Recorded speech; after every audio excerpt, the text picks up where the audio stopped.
Today we're off for a little bit of beach combing near Widemouth Bay. Widemouth Bay's to the north of us. We're visiting Winson Mouth down this little track here at the mouth of the Winson Water.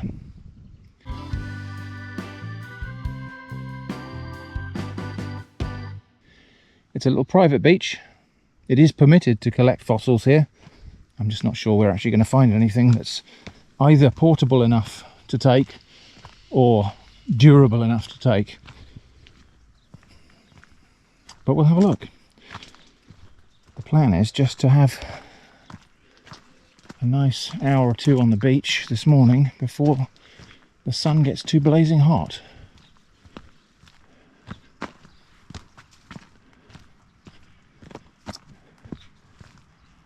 So it's a rocky beach here, but I think there's a sandy bit off to our right. So this little stream is Winson Water, cuts through this little valley and opens up into this little bay. Like many of these little rivers, I don't think it actually flows down the beach. It probably disappears into the gravel and then re-emerges halfway down the beach. But this is my kind of beach. You know, there's some sand, there's lots of rocks to explore. There's not too many humans. In fact, we might be the first ones here this morning. Although not first ones here ever. I can see some people have been making rock stacks down here. Oh no, there's someone down there swimming. Anyway, we're going to head over to that corner and have a little rummage around in the rocks down there and see if we can find a fossil or two. So it looks like an absolutely superb beach for rock pooling. If we wanted to rummage around in these rock pools, we could probably do some rock pool foraging and find maybe lobsters or something like that hidden under the rocks. I'm not sure that's going to be an objective for today, because today I'm having a little rummage around in these stones. And I think, as I understand it, that end of the bay, so that's Widemouth over there. By the way, pronounced Widemouth, I did have to check that because it's written Widemouth, but I did check and it's pronounced Widemouth. Google very helpfully said some people also search for how to pronounce ooh. But anyway, yeah, this is Winson Mouth. So we got quite a few limpet shells. That's to be expected. Obviously it's a very rocky shore. Some quite big and deep limpet shells. That's not a fossil, obviously. Fossils we might find here include apparently ostracods, which are tiny little things, so I think you'd need a magnifying glass to see them. They're in the sandy layers, which actually could be there. We could be looking at ostracods in amongst there. There are some lovely little sparklies though. And Eva's having fun. Oh, we're not the only people here. There are a few other people who got here early, sunbathing and swimming down there. And all of the sedimentary strata here have been tipped up on their side and folded. And so when we look down there, we're looking at the ends of the sedimentary layers. And the fossils are only found in a few of them. So it's a question partly of finding the right sedimentary layer for the fossils you're looking for. Most common fossils apparently on this beach are goniatites. I don't know if I'm pronouncing that right. Goniatites. It's a ammonite type of thing. Looks quite a lot like a gastropod or a nautiloid, but apparently it's an ammonoid. And those are often found as just weathered out rocks with squashed specimens in the layers. Another nice limpet shell there. You can see that's really worn. Obviously the tide does come in here and thrash everything around. So yeah, we can see the sedimentary layers. Well, you can see they're not flat to the ground anymore. And so the fossils will be in one of these layers. So it's a question of walking through and checking the tops and bottoms and exposed edges to see if we can find them.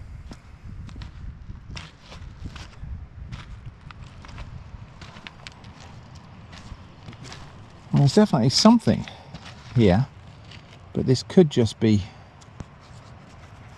the remnants of what was ripples in the sand or mud when this was laid down, that have then been eroded away to make this pattern. That little bit there looks a bit fossily.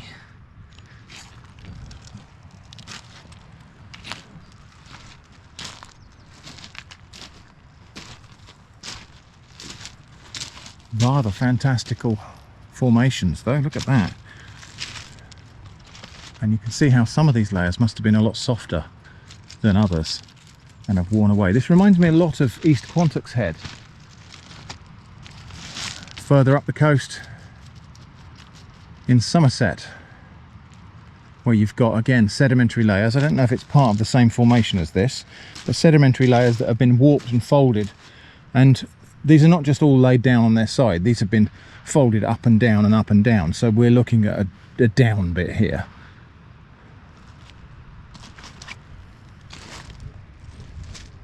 Anyway, I'm going to turn the camera off and have a little look around through this rather alien looking landscape until I can hopefully find something to show you.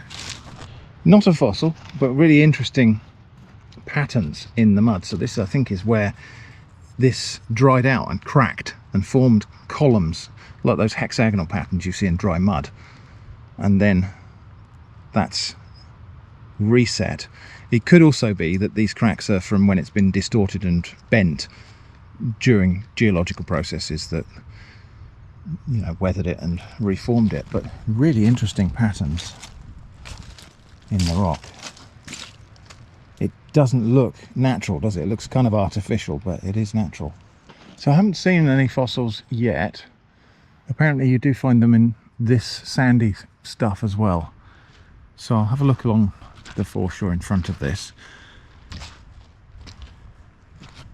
This cliff is still in the active process of crumbling and falling, so I shan't get right underneath it. But this is maybe where we might find a weathered out specimen, if we're lucky. And as we did back at, what was the other place we went to? Back at the Strangles, you keep on finding things like this that look fossily, but that's just actually looking at the weathered layers in a rounded pebble. Iba? Oh, you've already got one. Okay.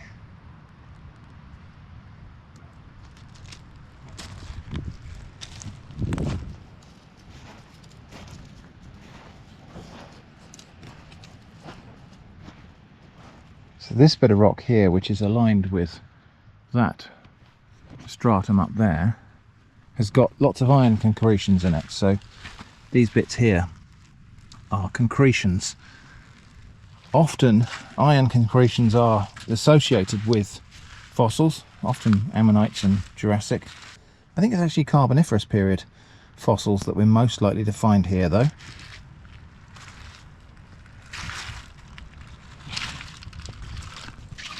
Let me know in the comments if you see anything that you think is a fossil, because my eyes are not always pointing exactly where the camera is, and sometimes even in the edit I noticed that there's a lovely fossil that I just walked past and should have been looking out for. But yeah, if you do spot anything, timestamp is always useful in trying to understand what you're seeing. But yeah, this would be a fantastic place for rock pooling. Look at this. So I bet in some of these pools there will be trapped lobsters. I can see a shrimp there, or a prawn.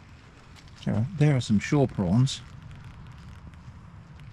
There's one just on the other side of that rock there, grazing on the algae. You might be able to see it moving. And there's one down there on the sand.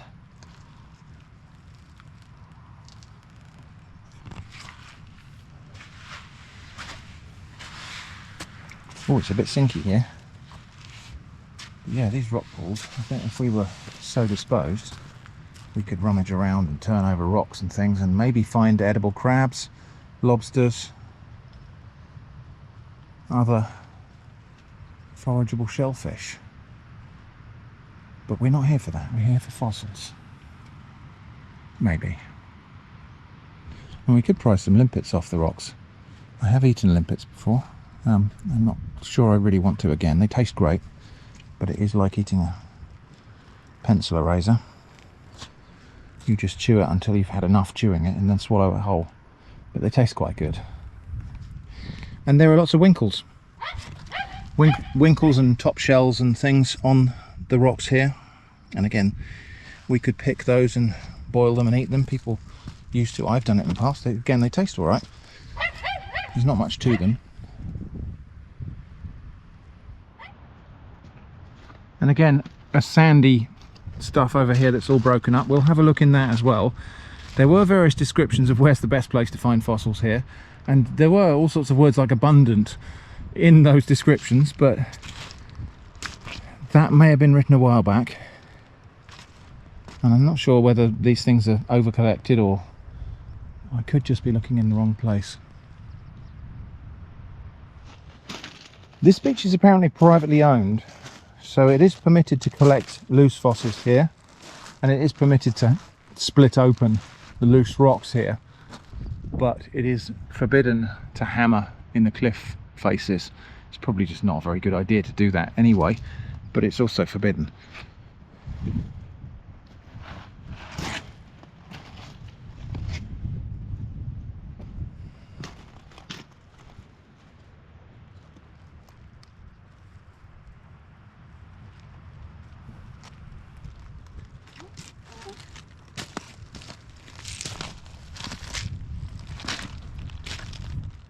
Quite a recent rockfall, I would say, here. Quiet. We'll have a look at this loose stuff here.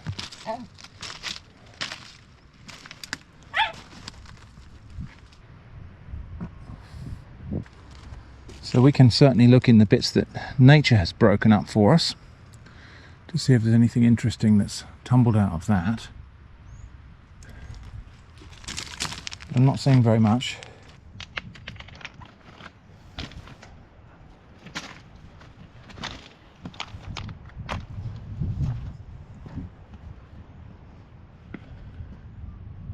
Apparently you've got plant fossils in here as well, Carboniferous period plant fossils, so that'll be things that look a bit like flat pieces of coal, hopefully with some recognisable identity of having once been a plant. I'm not going to hang around here too long. Most of these rockfalls will happen when there are storms, so the chance of there being a significant rockfall on a drier day like this is somewhat reduced. What you got, Eva? Rocks?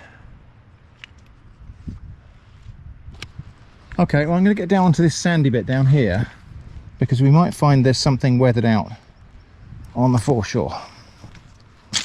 And also it's a bit easier going for a doggo. Just be careful, alright?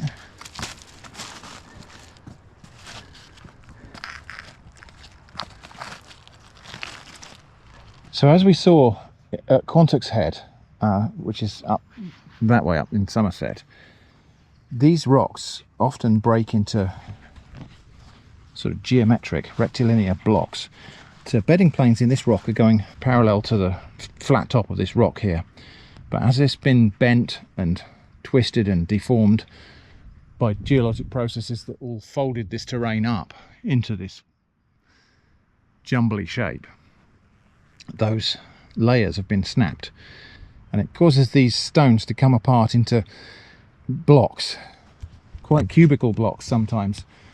And I bet if we looked around the older buildings here, we'd find that people just used to come and collect those blocks and build their houses out of them, because they're almost begging to be used as building material because they're so regular and square-sided. They tend not to weather very well. These are just mudstones, and they tend to spoil when they get water and frost. So a lot of old buildings, you can see there's a lot of spalling in them. Anyway, That's pretty much diversion from what we should be talking about. A little plastic waste there. I think we'll take that away.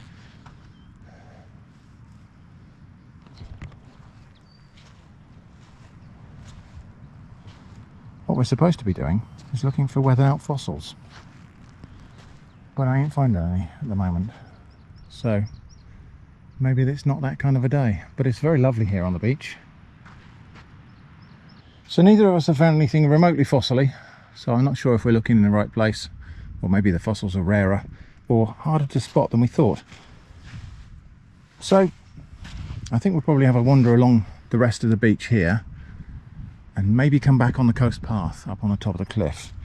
But look at the size of this limpet. This one's alive and it's really deep bodied. Now limpets are just snails, so when the tide comes in, a little snail's head will pop out and a little snail's tail at the other end, and it'll go off on a wander and graze on the algae, and then when the tide comes down again it will return here and fasten itself to the rock. They live something like 15-16 years, and so that one is not a youngster. That one's possibly 10-12 years old. One thing that is quite abundant is winkles and top shells. So let's see if we can see the difference between a winkle and a top shell. So I think these are common periwinkle here. This one's alive. You can see it's shut itself in with a little door called an operculum. I think that's a periwinkle.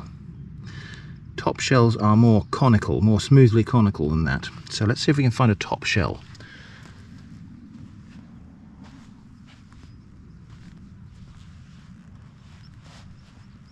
Not seeing any living ones, but we might find an empty one somewhere out here. That might be one. Yeah, I think, not very sure actually. That might still just be a periwinkle. That one is still alive. So we'll put him back down there in the seaweed. What have you been doing? Did you make this hole? Eva, what are you doing?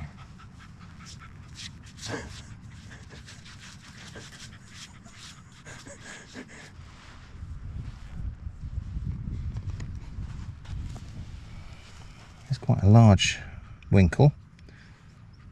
I think these are all winkles. Top shells tend to be broader and flatter, I think. That might be one there. Yeah, I think that's a top shell. So it's a broader and more conical one. And again, it's alive. You can see the little operculum there, so I'll put it back where it was. Leave it mostly unmolested. But yeah, people used to pick, and still do, pick winkles, pick the larger ones, boil them up, eat them with a pin, discarding the little operculum, which is like a fingernail once it's cooked.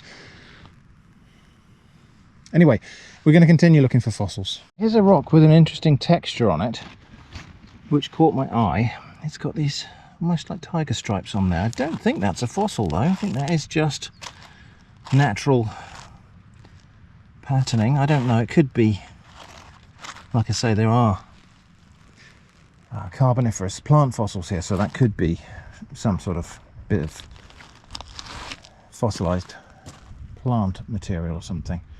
Anyway, I'll keep looking. Little wander down nearer to the water. So this bit will be completely inundated when the tide comes in, because you can see the rocks are covered in barnacles. I imagine when we go a bit further we can probably see mussels as well.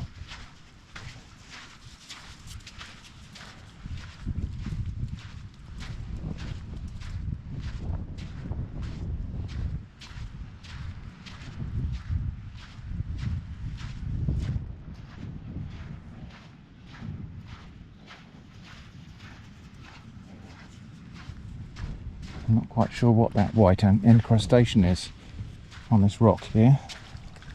That does look biological. Are you having a little paddle? Good girl.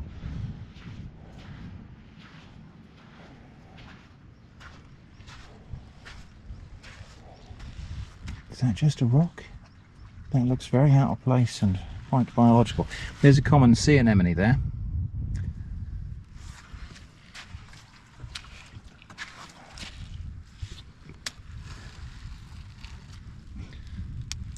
Yeah, it's just a rock. That big round rock did look quite different from everything else around it.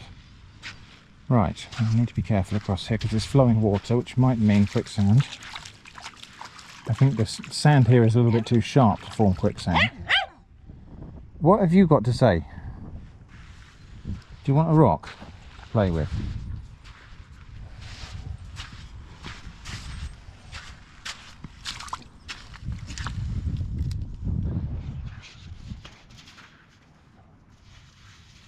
Okay, she's happy.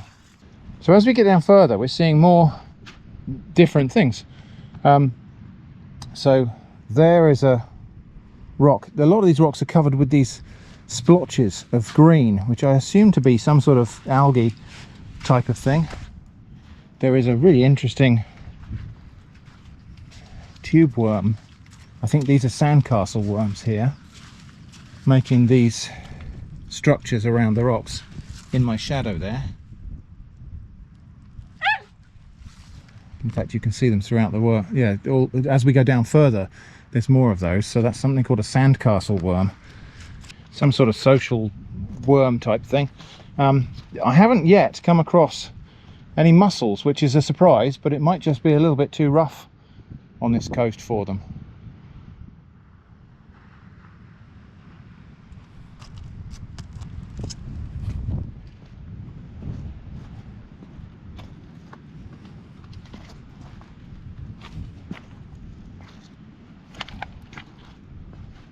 Yeah, lots and lots of colonies of sandcastle worms there, encrusting those rocks.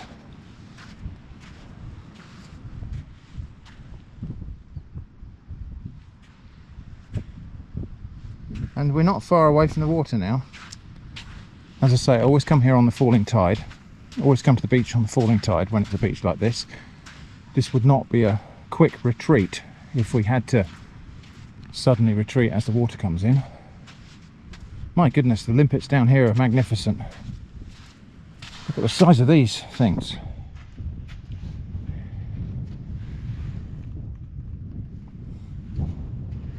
Some proper big old limpets here. In fact, that might be the biggest one we've seen yet. Just there. Look at that. And look at how it's worn itself a little hole in the rock. You can see there's a circular depression. So the shell is probably slightly harder than the rock, and that limpet, every time it comes back here after the tide starts to recede, it just settles down and it's worn itself a little home in the rock. If we look carefully, we should find limpet scars. There is one there. There's a limpet scar from a limpet that sadly didn't come home, which probably means he didn't survive.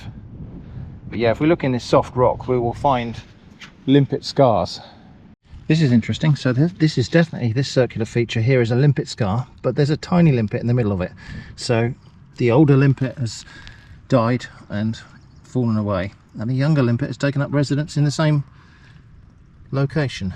A little bit of beachcombing, lots of seaweed to look at. Seaweed's a thing that we could explore and cook with at some point, maybe. Most of the seaweeds we have here on British shores are edible. Not all of them are good to eat necessarily, but there are some edible seaweeds here. Yeah, some really interesting ones as well. So various knotted rack and bladder rack here.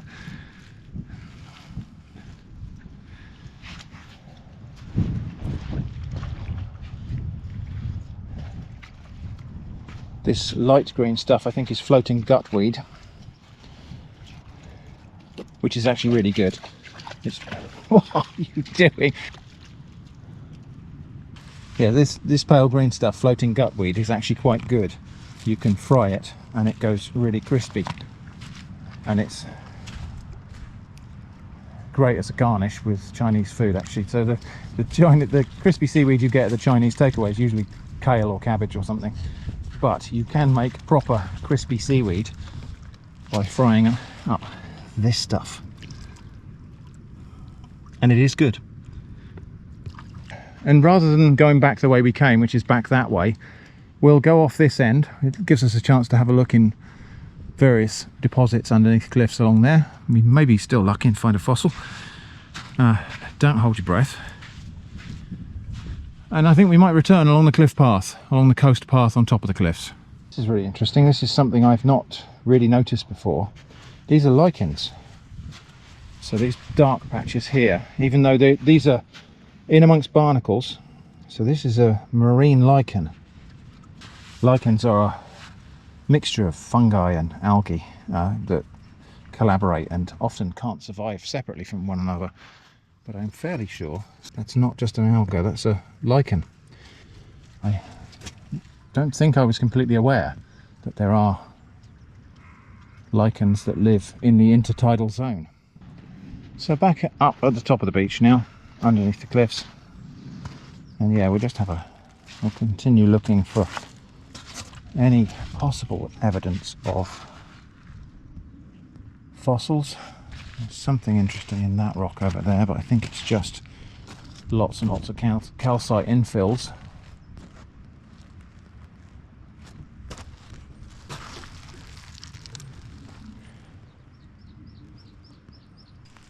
And it's really interesting. So when we're walking across these bands, these successive bedding planes of sedimentary rocks here, we are travelling in time.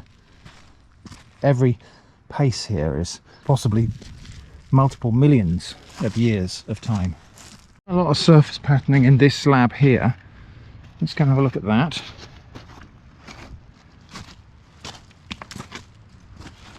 No, I think that is just texture where the successive little layers have flaked away. I can't see anything in there that looks anything more than just weathering.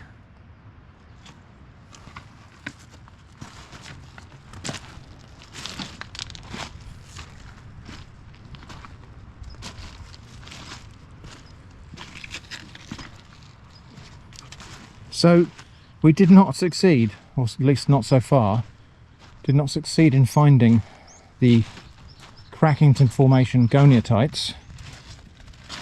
But if you want to see what those look like, I did find a boulder containing some of them in a different video. So I'll link to that one, and the timestamp in that video is on the screen now. Look at that. And this big flat slab of rock here was once the bed of a sea that's been transformed into rock and then upturned like this. Anyway, we're going to head on to this bit here, which is the edge of Widemouth Bay. So we're going to get off the beach at the first opportunity and come back on the coast path. So not a fossil, but an interesting thing to look at. This is the tail of a crab. This is the, I can't remember, there's a proper term for it. I'll put that on the screen. This is the bit that goes underneath the crab shell. In a female crab, that would be where they keep the eggs. But yeah, it's basically the tail section of a crab's shell. So up here, the strata completely vertical. In fact, almost tipped over, further than vertical. So no fossils to speak of, but we had a lovely little explore on the beach, and that was interesting. So this end of Widemouth is dog friendly. The middle part, obviously, where all the humans go, dogs are prohibited during the daytime, I think, in the season. Oh, what have we got here? Could be some kind of fossil. I think it's just iron concretions on a rock, though. It looks like there might be an opportunity for an ice cream. So all along this part we can see how the sedimentary layers have been folded and curved in it. So they fold down here and then they fold up there. So if you can imagine, this whole landscape, when it's been squeezed by geologic processes, has rucked and folded like a carpet, like a rug. It's difficult to imagine that happening to rocks, but it's also difficult to imagine the forces that are present in nature to cause that sort of phenomenon. So that sandy layer there is the same as that sandy layer over there. It's gone down and back up and then probably down again further along. This is that thing I was talking about earlier. This folding process causes these rocks to fracture into blocks, and they look like bricks, don't they?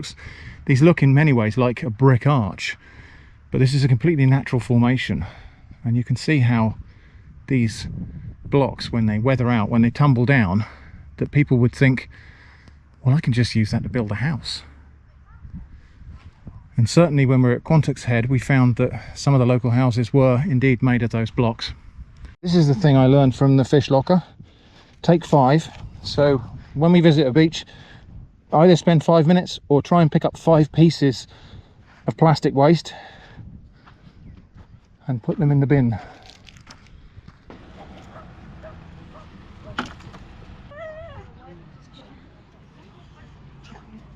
There was indeed ice cream. Mango. So the whole thing about sandy beaches or rocky beaches, you can have both. Obviously at a place like this, you know, if you're family, and some of you like sandy beaches and sand castles, there's that there. If some of you like rock pooling, there's that here. I think this is the more interesting end personally, but that's just my opinion.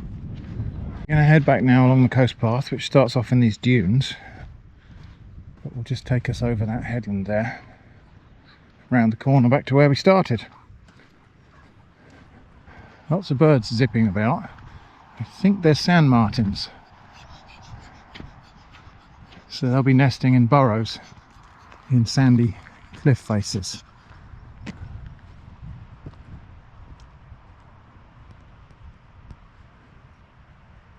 They probably just look like little pixels on the video. There we go. That's sand martins. So that's where we were down there, and isn't that a really interesting looking beach? This little plant here with the lots of little round seed pods on it, this is scurvy grass. It's a mustard family plant, and this is typically a coastal plant, but it's managed to invade most of the country on our motorways, because motorway verges are often built up with shingle in the drainage, and the windswept and arid surface of the motorway mimics the coastal habitat of this plant. And these little seed pods here are designed for 2 things. One is flotation, so these little round pods are a little bit corky, and that would float.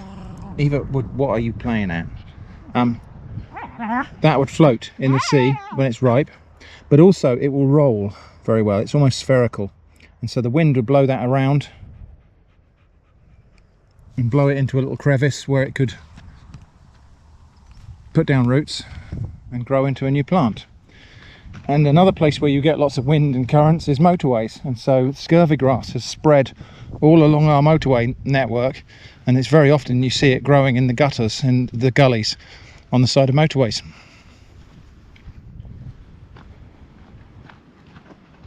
Called scurvy grass because eating this would cure scurvy, or prevent scurvy, because it's basically a kind of cabbage. It contains vitamin C, and if you eat that you won't get scurvy.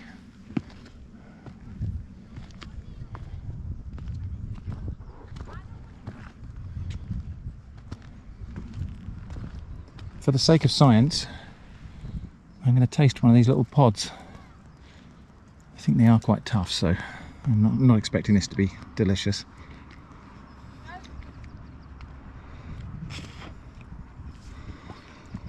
A little bit bitter, quite peppery like mustard, and slightly sour, which will be the vitamin C.